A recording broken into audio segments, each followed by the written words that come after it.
এই মেয়েটি কাঁদতে কাঁদতে তার মায়ের সাথে কথা বলছিল। এমন সময় একটি লোক এসে তার পাশে দাঁড়িয়ে পড়ে। মেয়েটি গ্রাম থেকে শহরে আসে মনে অনেক বড় আশা নিয়ে চাকরি করতে। মেয়েটির লেখাপড়াতে ভালো হলে কি হবে, মেয়েটির চাকরি পেতে তো টাকা দিতেই হবে। মেয়েটি কাঁদতে কাঁদতে তার মাকে বলছিল তার স্বপ্ন দেখাটা ভুল ছিল। সে আরো তার মাকে বলছিল সে তার বাড়িতে কি করে ফিরে যাবে, তার মুখ তার মাকে সে কিভাবে দেখাবে। মেয়েটির এমন অবস্থা দেখে পাশে দাঁড়িয়ে থাকা লোকটি তখন মেয়েটিকে প্রশ্ন করে সে এখানে বসে কাঁদছে কেন আর তার বাসা কোথায়।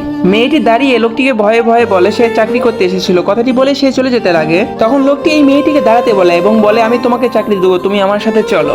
মেয়েটি আর কোনো দিশা না পেয়ে লোকটির সাথে যেতে শুরু করে এবং সে তার অফিসে চলে যায়। মেয়েটি আবারও সেই অফিসে আসে যে অফিস থেকে তাকে তাড়িয়ে দেওয়া হয়েছিল।